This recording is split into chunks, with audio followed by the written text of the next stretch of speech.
The winter of 1876 came to Montana Territory like a judgment, cold and unforgiving. Snow fell in sheets across the mountain passes, turning familiar trails into white corridors of silence where a man could lose his way and his life in the space of an hour. Daniel Garrett knew these mountains better than most had ridden them for 15 years, first as a cavalry scout and then as a rancher seeking solitude. He understood their moods, their dangers, their grudging generosity to those who treated them with respect. But on this particular December afternoon, as gray light faded toward early darkness, Dan wasn't thinking about the mountains or the gathering storm. His mind was on the Henderson family homesteaders 20 miles south whose children had fallen sick with fever. He'd brought them what medicine Doc Finch could spare, along with dried meat and flour from his own stores. It wasn't charity. It was what neighbors did. It was what his late wife Sarah would have expected. The wind picked up as his mare, a sturdy bay named Patience, picked her way along the narrow trail that wound through pine and granite. Dan pulled his wool coat tighter, adjusting the scarf wrapped around his face. The temperature was dropping fast. He needed to make the lower pass before full dark, or he'd be spending a miserable night huddled under rock with nothing but his horse for warmth. That's when Patience balked. The mare stopped mid-stride, ears forward, nostrils flaring. Dan knew better than to force her. Horses sensed things men missed. He sat quiet in the saddle, scanning the darkening forest, one hand resting on the rifle in its scabbard. Then he smelled it. Blood, fresh and metallic on the cold air. His chest tightened. Every instinct screamed to spur Patience forward to get home before whatever violence had occurred found him too. He was alone, miles from help, and bleeding meant trouble. Could be a wounded animal. Could be something worse. But his hand, almost of its own accord, pulled Patience to the left, following the scent. The mare resisted at first, then obeyed, stepping carefully through snow that was already accumulating between the trees. 20 yards off the trail, Dan found the blood. Dark splatters against white snow, a trail leading deeper into the timber. He dismounted ground, tying Patience, and drew his rifle. His heart hammered as he followed the crimson path. He found the man beneath a massive pine, half buried in snow, one hand pressed against his side, where blood soaked through leather and cloth. The man's eyes were closed, his breathing shallow and rapid. Even from 10 feet away, Dan could see the Apache beadwork on his clothing, the traditional style of his long black hair, now matted with snow and blood. For a moment, Daniel Garrett stood frozen. Memories crashed through him like cannon fire. His years as a cavalry scout, the raids he'd witnessed, the settlements burned, the broken treaties and broken bodies on both sides of a war that seemed to have no end and no winner. He thought of Sarah, his beloved wife, dead 9 years now from the fever that swept through the territory, taking settlers and Apache alike with cold impartiality. He thought of her final words to him, whispered through cracked lips in the cabin they'd built together. "Promise me you'll choose mercy over hatred, Daniel. Promise me that when the choice comes, you'll choose to be the man I know you are, not the man this hard country tries to make you." He'd promised. And then she'd died, and he'd kept that promise by withdrawing from the world, by building his ranch in isolation, by helping when asked, but never seeking conflict, never taking sides in the endless cycle of revenge that poisoned the frontier. But this was different. This was a choice made visible. A dying man who would be dead within the hour if left alone. A man whose people were at war with Dan's people, whose warriors had killed settlers. Dan had known, whose suffering was somehow tied to every loss and grief this territory had seen. Dan could walk away. No one would know. The snow would cover the body, and spring would scatter the bones, and the world would keep turning in its familiar patterns of violence and retribution. But Sarah would know, and more importantly, Dan would know. He approached slowly, rifle ready, but not aimed. The wounded man's eyes opened dark and fever bright. His hand moved toward the knife at his belt, then fell away, strength gone. He looked at Dan with something that might have been resignation or might have been relief. "Why?" the man whispered in heavily accented English. "Why, white man, stop!" Dan knelt in the snow, setting his rifle aside. Up close he could see the wound was a bullet hole, low in the side, bleeding steadily. The man had been shot and left to die. Whether by outlaws or soldiers or his own people, it didn't matter. What mattered was the blood and the cold and the fading light in a dying man's eyes.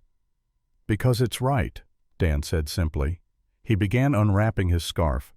"Because you're a man, and I'm a man, and I can't leave you here." He tore his wool coat open, then ripped his own shirt, the expensive flannel Sarah had saved months to buy him years ago.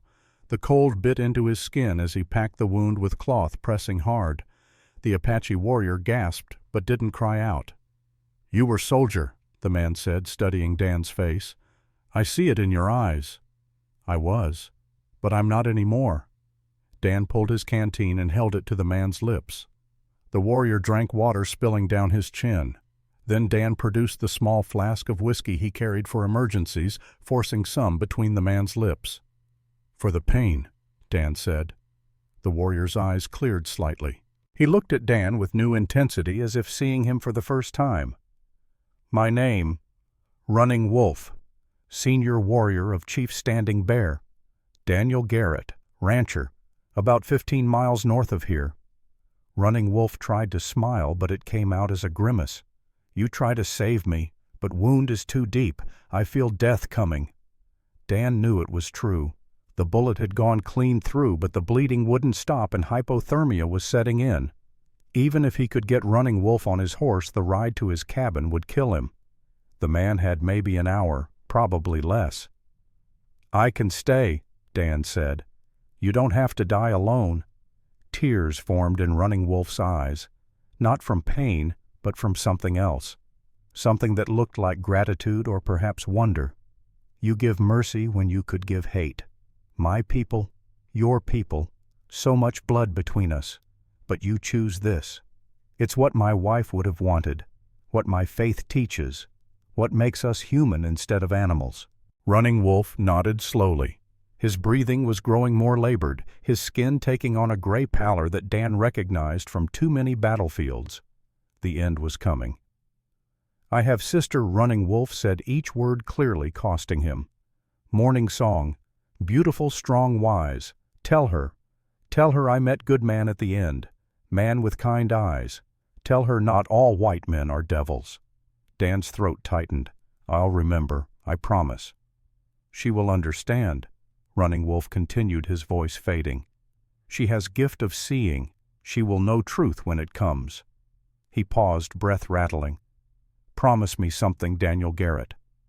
"What?" "When she comes to you, and she will come, do not turn her away. My death has purpose. Let it serve peace." Dan didn't understand what the dying man meant, but he nodded. "I promise." Running Wolf's hand reached out, gripping Dan's wrist with surprising strength. "You gave mercy. Mercy is seed. Seeds grow into things we cannot imagine." His grip relaxed. "Tell my father, Chief Standing Bear. Tell him his son died with proof that hope exists." The words came slower now, spaces between them growing longer. Dan held the warrior's hand, feeling the life slowly draining away. He'd seen death before too many times, but never like this. Never sitting in snow with a dying enemy who'd become something else in the space of a conversation. "Should I say any words?" Dan asked. "Any prayers your people would want?" Running Wolf's eyes were distant now, seeing something beyond the snow and pines. "You already did. You stopped. You stayed. That is prayer enough." And then, as the last light faded from the western sky, Running Wolf took a final shallow breath and was still. Dan sat in the gathering darkness, holding a dead man's hand, and wept. Not for Running Wolf alone, but for all of it. For Sarah. For the endless violence. For the impossibility of peace in a world that seemed to run on blood and hate. For the terrible beauty of this moment where a man had died in kindness instead of alone in the cold. When he could move again, Dan stood on numb legs. He gathered stones from around the base of the pine, piling them over Running Wolf's body. It wasn't a proper burial, but it would keep the wolves away until spring. He fashioned a cross from fallen branches, binding them with strips torn from his ruined shirt, and planted it at the head of the grave. Then Daniel Garrett, rancher and former cavalry scout, stood in 2 feet of snow and said, the Lord's Prayer over an Apache warrior's grave, his voice the only sound in the white silence. The ride home took 3 hours through darkness and falling snow. Dan's body shook with cold, his torn shirt providing little protection against the wind. But he barely noticed. His mind kept returning to Running Wolf's words. When she comes to you, do not turn her away. What had he meant? Who was coming? By the time he reached his cabin, Dan was half-frozen, exhausted, and deeply shaken. He stabled Patience with trembling hands, giving her extra oats and rubbing her down thoroughly before stumbling to his own door. The cabin sat dark and cold, exactly as he'd left it that morning. He barred the door from inside, a habit from his cavalry days, and built up the fire with wood from the box beside the hearth. As warmth slowly returned to his body, Dan sat in his chair and stared at the flames. He thought about Running Wolf's sister, Morning Song, and wondered if he should try to find their camp to deliver his promise. But he didn't know where Standing Bear's people were camped for the winter, and riding into an Apache village uninvited was a good way to get killed, mercy or no mercy. No, if there was a message to deliver, it would have to wait for spring when the tribes came to the trading posts. Dan ate cold stew straight from the pot, too tired to heat it, then collapsed onto his bed without even removing his boots. Sleep came instantly heavy and dreamless. Until it wasn't. He woke before dawn with the certain knowledge that he wasn't alone.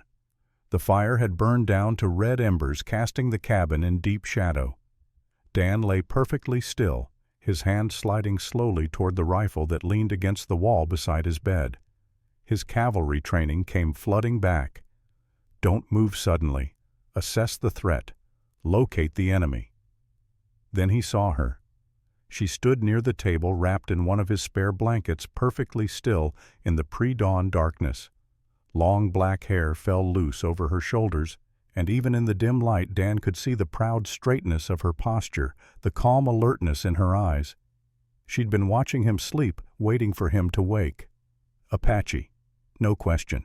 The beadwork visible beneath the blanket, the copper tone of her skin, the way she stood with the patient stillness of someone raised in a culture where silence was survival. Dan's hand closed on the rifle, lifting it by pure instinct. But something in her expression stopped him from pointing it. She didn't flinch, didn't reach for a weapon, didn't show fear.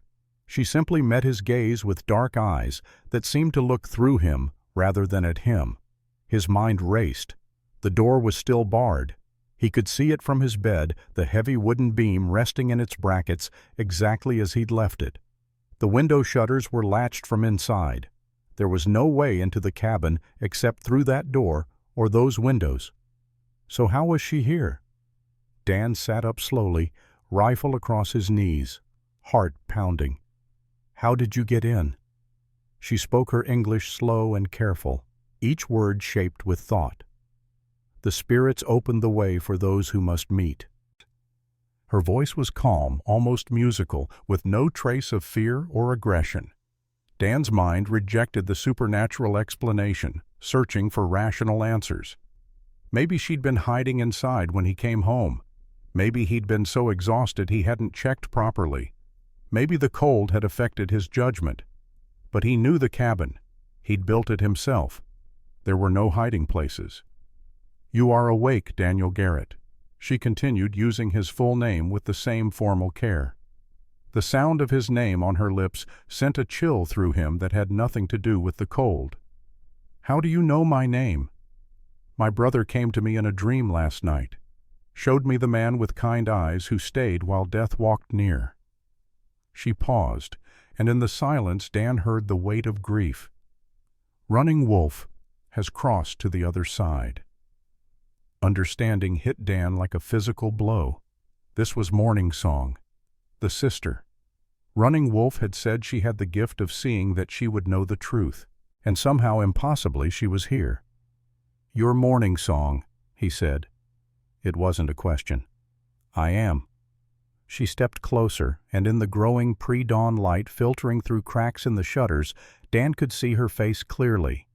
She was young, maybe late 20s, with features that were both strong and beautiful in a way that spoke of a life lived outdoors of challenges met and survived. But her eyes held something deeper, wisdom, sorrow, and something else he couldn't name. "I saw him die," Dan said quietly, lowering the rifle. "I stayed with him. He didn't die alone." A single tear tracked down her cheek, but her voice remained steady. "I know. He showed me. In the dream I saw everything. The snow, the blood, your torn shirt, the water you gave him, the words you spoke." Dan felt the hair on his neck rise. There was no way she could know these details unless Running Wolf had somehow told her and Running Wolf was dead. He'd buried the man himself. "Among my people," Morning Song continued, "when a life debt cannot be repaid to the dead, it passes to the living. You gave my brother mercy in his final moments. That mercy must be answered. I don't want payment for doing what's right. This is not payment." She pulled the blanket tighter around her shoulders. "This is covenant, a sacred bond. My father, Chief Standing Bear, called council when my brother's spirit appeared to him. Many voices spoke for revenge. The whites killed our warrior, they said. We should raid in return. Others spoke for gold for horses, for the old ways of balance." She paused, looking directly into Dan's eyes. "But my brother's spirit spoke loudest. He said peace would come through mercy, that he had seen proof, that his death had purpose, and I was sent as the answer to that mercy." Dan stood slowly, still holding the rifle, though it felt absurd now. This woman, appearing in his locked cabin like a ghost speaking of spirits and covenants, seemed beyond the reach of bullets. "I don't understand. Sent how for what?" "I am to stay here until spring thaw. 3 moons. I will observe if you are a man of honor, if the mercy you showed my brother was true or false." Her voice carried the weight of formal pronouncement. "If you prove yourself worthy, I will be witness that peace is possible between our peoples. If not, I return to my father, and the warriors will come for blood." Dan's mind reeled. This couldn't be happening. An Apache woman in his cabin claiming she'd stay for 3 months, judging his worth based on one act of kindness to her dying brother. It was impossible. Insane. Dangerous beyond measure. "And if I tell you to leave," he asked, "if I say no to this covenant?" Morning Song's expression didn't change, but something flickered in her eyes. Pain, perhaps, or disappointment. "Then you deny my brother's dying wish. Running Wolf asked you to promise that when I came, you would not turn me away. Can you break a promise to a dead man?" The words hit Dan like a fist to the gut. He had promised. In that frozen moment beneath the pine holding a dying warrior's hand, he'd given his word. A promise was a promise even to a stranger, even to an enemy, even when it made no sense. But this was madness. Having an Apache woman living in his cabin would bring trouble from every direction. The town would turn against him. Other ranchers would see it as betrayal. And what about her people? Surely some Apache would see this as dishonor, as collaboration with the enemy. As if reading his thoughts, Morning Song spoke again. "I came because tribal law demanded it. The covenant must be fulfilled. But I stay by choice." Her voice softened slightly. "I choose to see if my brother's vision was true. If a white man can show mercy once in darkness, with no witness, perhaps peace is more than a dream." Outside, Dan could hear the first sounds of dawn. Birds beginning their calls, wind moving through the pines, the ordinary sounds of morning in Montana territory. But inside this cabin, nothing was ordinary anymore. He looked at the woman before him, Morning Song, sister of Running Wolf, daughter of an Apache chief. She stood with dignity and courage alone in the home of a stranger who was by all rights of their people's histories her enemy. She'd come in faith that mercy could be answered with mercy, that one act of kindness could plant seeds of something larger. And Dan thought of Sarah, his beloved wife, whose dying wish had been for him to choose mercy. Of Running Wolf, who'd spent his last breaths speaking of hope and peace. Of the endless cycle of violence that had taken so many lives, destroyed so many families, poisoned so much of this beautiful land. Maybe this was insane, maybe it would end in disaster, but maybe, just maybe, it was a chance at something better. "I gave your brother my word," Dan said finally. "I won't break it. You can stay." Something in Morning Song's posture relaxed fractionally, though her expression remained composed. "You honor him, and yourself." "But I have conditions," Dan continued. "You're not a prisoner, and you're not a servant. You're a guest. You can leave whenever you wish, and while you're here you'll be treated with respect." A faint smile touched her lips, the first break in her formal demeanor. "Among my people it is the same. A guest is sacred. Your conditions are my expectations." Dan nodded, then gestured to the hearth. "I should build up the fire and make coffee. It's going to be a long day." As he moved to the woodpile, Morning Song's voice stopped him. "Daniel Garrett, one more thing you should know." He turned. "I did not come only because of covenant law," she said quietly. "I came because I wanted to see the man who stayed when death was near, who gave water to a dying enemy, who wept over a stranger's grave." Her dark eyes held his. "I wanted to know if such a man truly existed, or if my brother's spirit had shown me a beautiful lie. And now that you're here, now I will learn the truth, for both our peoples, for my brother's memory, and perhaps for myself." The first true light of morning began to fill the cabin, and with it came the weight of what had been set in motion. Dan moved to the door and lifted the bar, swinging it open to reveal fresh snow covering everything in pristine white. The storm had passed in the night. The world looked clean and new, unmarked by the violence and grief that lay beneath. Behind him, Morning Song approached the door, looking out at the winter landscape. "My brother chose well," she said softly. "This is a good place, a place where peace could take root." Dan didn't answer. He didn't know what to say. Instead, he stepped outside into the cold dawn, breathing deep of air that smelled of pine and snow and possibility. Somewhere in the mountains, Running Wolf's body lay beneath stones and snow, his sacrifice now binding two people together in a covenant neither fully understood. The first week passed in careful, awkward coexistence. Morning Song slept by the hearth, wrapped in blankets, never approaching Dan's bed or suggesting anything improper. She rose before dawn each day, performing what Dan assumed was a prayer ritual, facing east with her hands raised and words whispered in Apache that he couldn't understand. When he woke, she would already have water heating and the cabin tidied. She helped without being asked. Fed the animals, fetched water from the creek, prepared simple meals from his stores. But she did it with a quiet dignity that made it clear she wasn't serving him. She was maintaining the space they shared, contributing her part to their survival through the winter. Dan found himself fascinated by her competence. She knew things he didn't. Which plants stayed edible under snow. How to tell direction by the way moss grew on trees. How to calm a spooked horse with nothing but whispers and gentle hands. She moved through the world with a confidence born of deep knowledge, and he caught himself watching her more than he should. They spoke little at first, communication limited to necessities.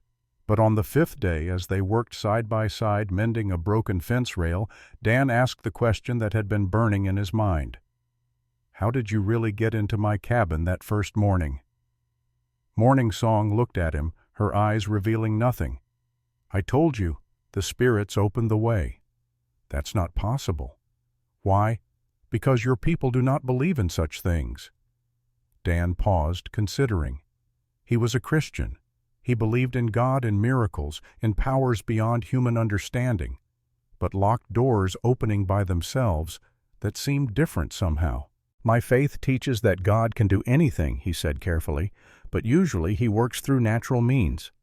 And my faith teaches that spirits walk between worlds, that the barrier between life and death is thinner than you imagine." She set down her hammer. "Does it matter how I entered, I am here. The covenant is real. Everything else is just trying to fit mystery into the small boxes of understanding." She had a point. Dan had seen her appear in his cabin when the door was barred. That was fact. How it happened mattered less than what it meant. "Your brother said you had the gift of seeing," Dan said. "What does that mean?" Morning Song was quiet for a long moment, her gaze distant. I see signs others miss, dreams that show truth, the path the wind will take before it blows. My grandmother had the same gift. She taught me to read the world like you read your books. She looked at him directly. 2 days ago I told you a blizzard was coming. You remember? Dan nodded. Dan. The weather had been clear, but she'd insisted a storm was building. He'd seen no signs of it. The ravens told me, she continued, not with words, but with the way they flew the pitch of their calls, and yesterday the blizzard came exactly as I said. It was true. The storm had hit with surprising force, trapping them in the cabin for 4 days. If Dan hadn't brought in extra wood based on her warning, they would have been in serious trouble. So you read nature, Dan said. That's wisdom, not magic. Perhaps there is no difference. She smiled slightly. Your holy book speaks of burning bushes and parted seas. Are those wisdom or magic? Dan found himself smiling back. Fair point. The blizzard she'd predicted hit that afternoon with biblical fury. Snow fell so thick Dan couldn't see his own barn from the cabin window. Wind howled like something alive and angry, shaking the walls and finding every crack in the chinked logs. For 4 days they were trapped inside together, forced into an intimacy neither had planned. It was during those storm-bound days that the real conversations began. On the second night, as they sat by the fire with coffee and the last of the bacon, Dan found himself telling her about Sarah, about how they'd met in St. Louis, how she'd agreed to come west with him despite her family's objections, how she'd died of fever just 3 years after they'd built this cabin. We were going to have children, he said, staring into his cup. Fill this place with life. Instead, I've lived here alone for 9 years, and sometimes I wonder what the point is. Morning Song listened without interrupting, her dark eyes reflecting firelight. When he finished, she spoke quietly. My mother was killed when I was 12 winters. Settlers attacked our camp while the warriors were hunting. They killed women and children who could not fight back. Dan felt shame burn through him. I'm sorry. There's no excuse for that. No, there is not. And for a long time I hated all white people. Saw you as devils, everyone. She looked at him directly. But my mother's last words were, do not let anger poison your spirit, Morning Song. Choose to be healer, not killer. So I learned medicine. Learned to see sickness and treat it. Learned to choose life instead of death. They sat in silence, 2 people who'd both lost loved ones to the violence that plagued the frontier. 2 people who'd chosen in their own ways not to let loss turn them into monsters. Your wife was wise, Morning Song said, to ask you to choose mercy, and you honored her by keeping that promise. Sometimes I wonder if mercy is just another word for weakness, Dan admitted. If I'm just hiding here instead of fighting for something. Mercy is not weakness. It takes more courage to spare than to kill, more strength to build than to destroy. She set her cup down. You showed my brother mercy when hate would have been easier. That is not weakness. That is the hardest thing a man can do. Over the following days, as snow piled higher and wind screamed outside, they shared more. Dan taught her to read more complex English using his Bible and the few books he owned. She was fascinated by the stories, especially the Sermon on the Mount. Your holy book says, "Blessed are the merciful," she observed, reading slowly. This is the same as our sacred teachings. We believe the Great Spirit honors those who choose peace. So our faiths aren't so different, Dan said. No, only the words we use. She looked at him with new intensity. Perhaps that is why my brother's spirit sent me here, to show that at the heart of things we are the same. On the 4th night of the blizzard, as the storm finally began to break, Dan woke to find Morning Song standing at the window, wrapped in a blanket, looking out at the moonlit snow. He rose and stood beside her. Can't sleep, he asked. I was thinking about my brother, about his last moments. She turned to him. Tell me again. Everything he said. I need to hear it. So Dan told her, every detail, the blood and the snow and the fading light. Running Wolf's words about hope and peace, his request that Dan not turn Morning Song away, the way he'd died peacefully, not alone with someone holding his hand. By the time Dan finished, tears were streaming down Morning Song's face, though her voice never wavered. "Thank you, for being there, for making his death matter." Without thinking, Dan put his arm around her shoulders. She leaned into him, not romantically, but as one grieving person to another. They stood like that, watching moonlight on snow, two souls finding unexpected comfort in shared loss. "I was supposed to marry once," Morning Song said quietly. "4 winters ago, a warrior named Red Hawk. He was brave and kind, and I loved him." She paused. "He died in battle 2 days before our wedding. I vowed never to marry after that. Said my heart died with him." "I understand that feeling," Dan said. "After Sarah, I couldn't imagine ever feeling that way about anyone again. But time changes things," Morning Song continued. "Grief doesn't end. It just changes shape, becomes part of who we are instead of who we are." She pulled back slightly, looking up at him. "When my brother died, something in me broke open again. Made me wonder if I was honoring Red Hawk's memory or just hiding from life. When the council met, when they spoke of sending someone to fulfill the covenant, I volunteered. Why? Because I thought it was escape, a way to leave grief behind, to have purpose again." She smiled sadly. But perhaps it was something else.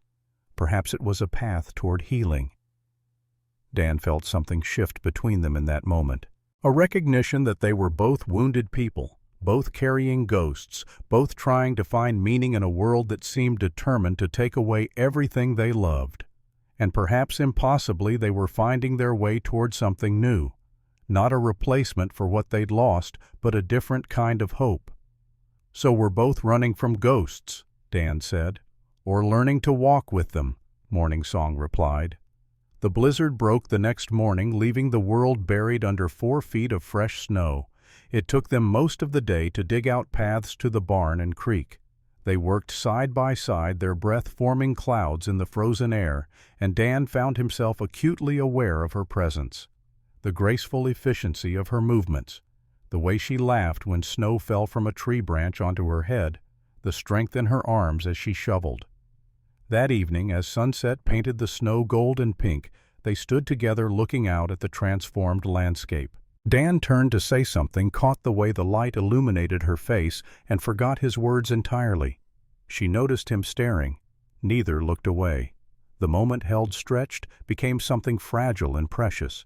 Then Morning Song smiled, just slightly, and the spell broke. But something had changed. They both felt it. 3 weeks after Morning Song's arrival, Dan had to make his first trip to town for supplies. He needed flour, coffee, and ammunition, things that couldn't wait. Morning Song insisted on coming. "I must see how your people receive me. This is part of the test." Dan tried to argue. "It won't be pleasant. There'll be talk, hostility." "I know, but if I hide here, I learn nothing about whether peace is truly possible." She had a point. So they rode together toward Stillwater, a small frontier town 15 miles south. Dan felt tension building in his chest the closer they got. This wouldn't go well. He knew his neighbors, knew how they'd react to seeing him with an Apache woman. Stillwater appeared around a bend in the trail. A dozen wooden buildings clustered around a muddy main street. The general store, the saloon, the small church, the sheriff's office. Home to maybe 40 families, most of them hardscrabble ranchers and homesteaders trying to carve lives from unforgiving land. The whispers started the moment they rode into town. Dan could feel eyes on them from every window and doorway. Women clutched their children. Men's hands moved toward guns. A palpable wave of hostility rolled through the street like a physical thing. They tied their horses outside Hutchins' general store. Dan helped Morning Song dismount, very aware that every movement was being watched and judged. Inside the store, Mr. Hutchins, a heavy-set man in his 50s with mutton chops and suspicious eyes, looked up from his ledger and froze. "Dan," he said slowly, "what in the hell are you thinking?" "I'm buying supplies, Clarence. This is Morning Song. She's under my protection." Hutchins' eyes flicked to Morning Song, who stood with quiet dignity, her head high. Protection from what? Or protection for her? Does it matter? Before Hutchins could answer, the door opened behind them, and Sheriff Thomas Brennan walked in. Dan's stomach sank. Tom had been a friend once back in the cavalry days, but that friendship had cooled over the years as Dan withdrew from society. Dan, Brennan said, his voice carefully neutral. Need to talk to you. Outside. Dan looked at Morning Song. She nodded slightly. He followed the sheriff out onto the wooden sidewalk. Brennan waited until they were out of earshot, then turned on Dan with barely controlled fury. You've lost your mind. Bringing one of them here. Tom, she's not one of them. She's a person. Your wife ain't even been gone a decade and you're playing house with a savage. The word hit Dan like a slap. His fist clenched, and for a moment he wanted nothing more than to drive it into his old friend's face. But he controlled himself, channeled the rage into cold words instead.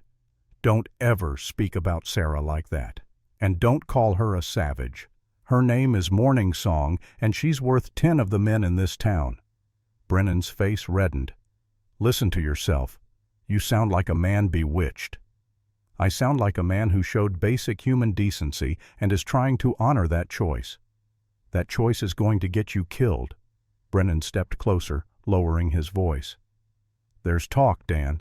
Some men in this town lost family to Apache raids. They see you with her, they're going to think you've turned traitor. They're going to do something stupid. Let them try. Damn it, I'm trying to keep you alive, you stubborn fool. Dan met his old friend's eyes. Then maybe try talking to them instead of to me. Tell them she's done nothing wrong. Tell them the war needs to end somewhere, and it might as well start with simple decency. Brennan shook his head. You're dreaming if you think one Apache woman in your cabin is going to change anything. Maybe, but I have to try. Inside the store, Dan could see Morning Song through the window standing perfectly still while Hutchins and 2 other customers stared at her with unconcealed hostility. She didn't flinch or show fear, just stood there with the same calm dignity she'd shown since the moment he'd woken to find her in his cabin. Especially with Clayton Morris back in town. Brennan said, his voice grim. Dan's blood ran cold. Clayton Morris was trouble, the worst kind. A settler who'd lost his wife and 5-year-old son to an Apache raid 2 years back. The grief had twisted him into something dark and angry, a man who saw every native face as the face of his son's killer. When did he get back? 3 days ago, and he's been stirring up trouble ever since, talking about how we've gotten soft, how we should drive every Apache out of the territory or kill them trying. Brennan met Dan's eyes. He hears about you and her, Dan. He's going to come calling, and he won't come alone. The weight of it settled on Dan's shoulders. This wasn't just about him anymore. By accepting Morning Song's covenant, he'd put both of them in danger. Maybe his neighbors too, if violence erupted. I made a promise, Dan said quietly, to a dying man. I can't break it because people might disapprove. Disapprove?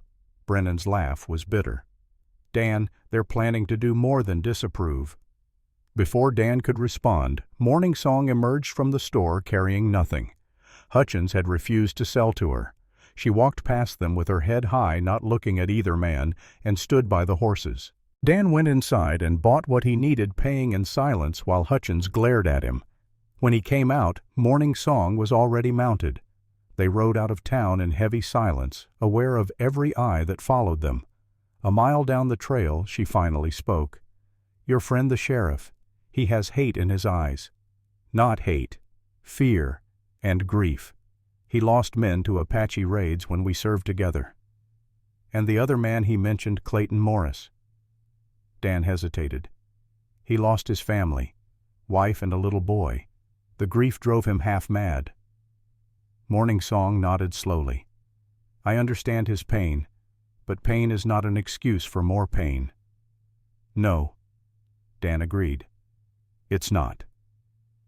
They rode in silence for another mile before she spoke again. I should leave, before blood is spilled because of me. Dan pulled his horse to a stop. No, but the danger. If we run from hate, it wins. If we let fear control us, then Running Wolf died for nothing, and this covenant means nothing. He met her eyes. Besides, we're not done. 2 more months. A small smile touched her lips. You would risk your life for a promise to a dead man. I'd risk my life for what that promise represents, for the chance that something better is possible. He paused. Wouldn't you? Yes, she said softly. I would. I am. That night back at the cabin, Dan showed Morning Song the small gravesite on the hill behind his home. Sarah's grave marked by a simple wooden cross and the words "Beloved Wife" carved into the wood. I come here when I need to think, he said, when I need to remember why I try to be better than my worst impulses. Morning Song knelt in the snow, placing her hand on the grave marker. Then she pulled a small pouch from beneath her coat. Sage dried and bundled. She lit it with a twig from the fire he'd brought, letting the smoke rise into the cold night air. What are you doing? Dan asked. Honoring her spirit in my way, asking her blessing on what we do. She spoke words in Apache, soft and rhythmic, then switched to English. Your wife's spirit is free, Daniel Garrett. She does not wish you to remain in darkness. She wants you to live, to love, to choose light over shadow. Dan felt his throat tighten. Tears he'd been holding back for years suddenly came streaming down his face in the firelight. He knelt beside Morning Song, and when she took his hand, he didn't pull away. I feel guilty, he whispered, for not being sadder, for feeling alive again. The dead do not wish the living to remain in graves, she said gently. Your wife's love for you did not end when her life did. That love wants you to be whole. Dan broke down completely, then crying as he hadn't cried since the day Sarah died. And Morning Song held him, one grieving soul, comforting another, speaking soft words in 2 languages until his tears finally stopped. When he could speak again, Dan wiped his eyes and looked at her. Thank you for that. We are both marked by loss, she said. Perhaps that is why we were brought together, to show each other that loss is not the end of the story. They walked back to the cabin together, something unspoken but profound having shifted between them. At the door, Dan turned to her. You said you came seeking escape from grief. Is that still why you're here? Morning Song was quiet for a long moment, her face thoughtful in the starlight. No, not anymore. Now I am here because I see possibility. Because in you I see proof that my brother was right. That mercy can plant seeds, that peace might be more than a beautiful dream. She paused, then added softly, and because I am beginning to heal, for the first time since Red Hawk died. Dan felt his heart beat faster. Me too, beginning to heal. Their eyes met and held. The air between them seemed to shimmer with potential, with all the things neither was quite ready to say. Then Morning Song smiled, breaking the intensity of the moment. The covenant has rules, she said. We must honor them. I know, Dan replied, but when spring comes, when you're free to choose, then we will see what grows from the seeds your mercy planted. She went inside, leaving Dan standing in the snow, his heart full of something he hadn't felt in 9 long years. Not quite love, not yet, but the beginning of it, the possibility of it. The hope that perhaps 2 wounded souls could find healing in each other, and in doing so, prove that peace was more than a dream. Inside the cabin, as Morning Song settled by the fire and Dan prepared for bed, neither spoke of what had passed between them. But both knew. Both felt it. The covenant that had begun with a dying warrior's words, with a promise made in snow and blood, was becoming something neither had expected. It was becoming a bridge. Not just between 2 people, but between 2 worlds, between grief and hope, between the violence of the past and the possibility of a different future. And in the darkness outside, in the winter silence of Montana Territory, the land itself seemed to hold its breath, waiting to see what would grow from this unlikely seed, waiting to see if mercy given and received could truly change the world. Early spring arrived in Montana Territory, with the patience of a glacier melting one day and freezing the next, as if winter couldn't quite decide to release its grip. Dan woke each morning to find Morning Song already awake, already moving through her dawn ritual, her prayers whispered toward the rising sun. The sight had become familiar now, comforting even this quiet certainty that he wasn't alone. 2 months had passed since her impossible arrival. 2 months of shared meals and shared labor of conversations that stretched into evening and silences that felt companionable rather than awkward. The ranch had never run more smoothly. Morning Song's skills proved invaluable in ways Dan hadn't anticipated. She could track like a ghost, reading stories in disturbed snow and bent grass that Dan's cavalry-trained eyes missed entirely. She knew which herbs would break a fever, which plants could be eaten when game was scarce, which roots made poultices that drew infection from wounds. Her hands were equally skilled at gentling a spooked horse or setting a broken fence post. But it was the small moments that changed things. The way she laughed when his coffee boiled over while he wasn't paying attention. How she hummed while working wordless melodies that seemed to come from some ancient place. The evening she taught him to shape sounds in Apache, his tongue stumbling over consonants that her language required, but English ignored. "You speak like a bear with a mouthful of honey." She teased, her eyes bright with amusement. "Then you're a patient teacher," Dan replied. "Most would have given up on me by now." Patience is not giving up. It is believing the struggle has purpose. Those words stayed with Dan long after she'd turned back to her work. Everything with Morning Song seemed to carry weight, seemed to point toward meaning beneath the surface. He found himself watching her when he thought she wasn't looking, noticing the graceful economy of her movements, the intelligence in her eyes, the strength that lived beneath her quiet demeanor. And sometimes he caught her watching him too. One afternoon, 3 months almost to the day since Running Wolf's death, they discovered a calf born too early, weak and shivering in the late winter cold. Dan had seen it before. Early calves rarely survived, especially in harsh conditions. The kindest thing would be a quick death, preventing suffering. But Morning Song knelt beside the struggling animal and shook her head. "Not yet. Life fights to live. We should honor that fight." She gathered the calf in her arms, somehow lifting the 80-pound animal with a strength that surprised Dan, and carried it to the barn. There she built a nest of hay and blankets, warming stones by the fire and wrapping them in cloth to place around the calf's body. She crushed herbs Dan didn't recognize, mixing them with warm milk and coaxing the liquid down the calf's throat, drop by patient drop.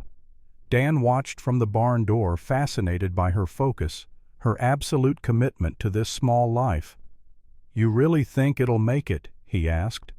"I think it deserves the chance to try." For 3 days, Morning Song barely left the barn. She fed the calf every few hours, kept it warm, whispered to it in Apache, her voice carrying what sounded like prayers, or perhaps just encouragement. Dan brought her food, coffee, blankets, and sat with her during the long night watches. On the 4th day, the calf stood on wobbling legs and took its first steps. Morning Song's face transformed with joy, years seeming to fall away in the brightness of her smile. Without thinking, Dan pulled her into an embrace, laughing with relief and wonder. She hugged him back, and for a moment they stood there in the barn holding each other, while the calf nuzzled at their legs, looking for more milk. When they pulled apart, both suddenly aware of the intimacy of the moment, Dan found he couldn't quite meet her eyes. "You did it," he said. "I didn't think it was possible." "We did it," she corrected. "You believed when you could have doubted. That matters." That evening Dan asked her to come to the hillside where Sarah's grave stood. Morning Song had been there before, had blessed the sight in her way, but this time felt different. This time Dan needed to say something, needed to speak words he'd been carrying in his heart. They stood in the fading light, looking at the simple marker, and Dan spoke quietly to the memory of his wife. "Sarah, I want you to know something. There's a woman here, an Apache woman named Morning Song. She came because of a promise I made to her dying brother. She's been living at the ranch for almost 3 months now, helping teaching, becoming part of my life in ways I didn't expect." He paused, feeling Morning Song's stillness beside him. "And I think I'm falling in love with her. I don't know if that makes me disloyal to your memory or if it means I'm finally healing like you wanted. But I needed to tell you. I needed you to know that I tried to keep your promise. I chose mercy, and it brought me to this moment." Tears ran down his face, but his voice remained steady. "I hope you understand. I hope wherever you are, you're at peace with this." The wind moved through the pines, gentle and constant, and in its sound Dan heard something that might have been answer or might have been just the world turning as it always did. But it felt like blessing. Morning Song's hand found his, her fingers lacing through his own. "Your wife's spirit is not jealous or small. She knows what she knows, that love is not diminished by being shared, that healing is not betrayal." They stood in silence as stars began to appear in the darkening sky. Finally Dan turned to her. "The covenant. It ends in 2 weeks. Spring thaw is coming. You'll be free to choose." "I know. What will you choose?" Morning Song met his eyes, and in her gaze he saw certainty mixed with something that looked like fear, not of him, but of the choice itself, of the enormity of what it would mean. "I will choose what my heart tells me is true," she said. "But there are things that must happen first. My father will need to be consulted. My people will need to understand. This is not simple, Daniel." "I know, but I need to hear it. What does your heart tell you?" She smiled, squeezing his hand. "It tells me that mercy planted seeds, that those seeds have grown into something beautiful and unexpected, that Running Wolf's sacrifice was not in vain." It wasn't quite an answer, but it was enough. Dan pulled her close, and they stood together on the hillside as darkness fell, 2 people on the edge of something that would change both their lives forever. The change came 5 days later, arriving on horseback with the sound of hooves and the sight of dust rising in the morning air. Dan was in the barn mucking stalls when he heard Patience whinny a warning. He grabbed his rifle by instinct and stepped outside to see 8 Apache warriors riding up the trail to his cabin.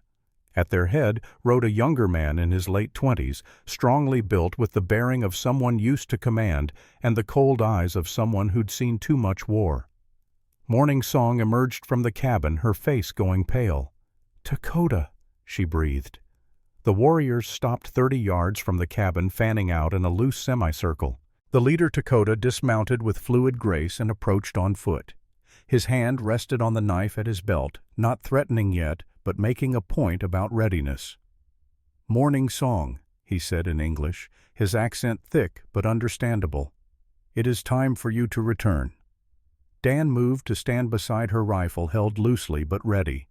"She'll return when she chooses, not before." Dakota's eyes flicked to Dan with barely concealed contempt. "The white man speaks for an Apache woman now. How far you have fallen." "Morning Song." "I speak for myself," she said, her voice carrying an edge Dan had never heard before. "I always have. And I choose to complete the covenant I was sent to fulfill. The covenant is complete. 3 moons have passed. You have observed. Now return and give your report to Chief Standing Bear. The covenant ends at spring thaw, when I can freely choose my path. Winter still holds the high passes. I am not yet free." Dakota's jaw tightened. He took a step closer, and Dan raised his rifle fractionally, just enough to make his point clear. "You were promised to me," Dakota said, ignoring Dan entirely. "Before Red Hawk died, before you went mad with grief and refused all suitors, your father wanted our union to bind 2 families, 2 factions within the tribe. That bond is still needed." Morning Song's face hardened into something fierce and proud. "I was never promised to you. My father suggested. I refused. You know this, Dakota. You have always known this. Your brother's death changed things. The council agreed that you would be sent here for the covenant, but they also agreed that when you returned, you would fulfill your duty to the tribe by accepting marriage to me." Dan felt ice form in his chest. This was the twist he hadn't seen coming. Morning Song hadn't just volunteered to escape grief. She'd volunteered to escape a political marriage, a union she didn't want, but that others demanded. "I am not cattle to be traded," Morning Song said, her voice shaking with controlled fury. "I am a woman with the right to choose my own path. And your path leads to disgrace." Dakota gestured at Dan and the cabin. Living with a white man like his wife when you are not married, dishonoring your people, your family, yourself. I dishonor no one. The covenant was approved by my father, blessed by the elders. I have broken no law. Laws change when need demands. Dakota's voice took on a harder edge. Chief Standing Bear sent me with a message. You are to return to the tribe immediately for a council hearing. If you refuse, you will be considered an exile. And if you are an exile, the alliance we have been building with the settlers breaks. Your presence here will be seen as collaboration with the enemy, and war will follow. The threat hung in the air like a blade. Morning Song went very still, her face losing color. Dan understood immediately. By staying, she would trigger the very conflict her brother's sacrifice was meant to prevent. By returning, she would lose her freedom, be forced into a marriage she didn't want. No good choices, only impossible ones. I won't ask you to start a war for me, Dan said quietly to her. She turned to him, eyes blazing. Then I will speak for myself. Dakota, tell my father I will come. But I come to speak at the council, not to submit to it. Dakota smiled a cold expression that didn't reach his eyes. The council will hear you, but the decision has already been made in the hearts of those who matter. You will marry me, Morning Song, for the good of the people. We will see what the council decides, she replied, and we will see if my father's wisdom is greater than your ambition. The warriors departed, leaving Dan and Morning Song standing in tense silence. When the sound of hooves had faded, she turned to him, her face stricken. I did not know they would do this. I thought when the covenant ended, I could simply choose to stay. It's not that simple, is it? Dan asked. It never was. No. She sat heavily on the porch step. Dakota is the war chief's son. My father has been trying to unite different factions within our tribe. A marriage between me and Dakota would create powerful alliance. Refusing him creates division. So you're being sacrificed for politics. I am being asked to do my duty, as women have been asked since time began. Bitterness crept into her voice. Running Wolf was my brother, but he was also a man. He could choose to be a warrior or a scout or anything he wished. I am the chief's daughter. My choices have always been limited. Dan sat beside her. What do you want to do? I want to tell them all to go to hell and stay here with you. She laughed, but there was no humor in it. But that would make me selfish, would make my brother's death meaningless, would start a war. So instead I will go to the council and argue for my freedom, knowing I will probably lose. Not alone, Dan said. I'll come with you. She looked at him sharply. That is dangerous. You would be walking into an Apache camp as a white man. Some warriors would kill you just for that. Then they'll have to kill me, because I'm not letting you face this alone. Morning Song studied his face, something shifting in her expression. You would risk your life for me, for the chance I might be free to choose you. I'd risk my life because it's the right thing to do, because your brother asked me to honor the covenant, and this is part of it, because you deserve someone standing with you, not just waiting for you. She kissed him then suddenly and fiercely, her hands cupping his face. It was their first real kiss, different from the tender moment weeks before. This was passionate, desperate, full of all the things neither had said. When she pulled back, tears streamed down her face. Then we go together, she said, and we trust that mercy still has power, even in the hearts of those who have forgotten how to choose it. They left at dawn 2 days later. The journey to Standing Bear's camp would take 2 full days of hard riding through mountain passes still choked with late winter snow. Morning Song taught Dan proper Apache protocols as they rode, how to approach the camp, which gestures showed respect, when to speak and when to remain silent. Do not look directly at the elders until they acknowledge you. Do not interrupt when others speak. Do not show fear, but also do not show arrogance. She listed rules like a litany, her voice tense. And understand, Daniel, that even if you do everything perfectly, some will want to kill you simply for being white. Comforting, Dan said dryly. I am trying to keep you alive. I know, and I appreciate it. But Morning Song, I need you to understand something.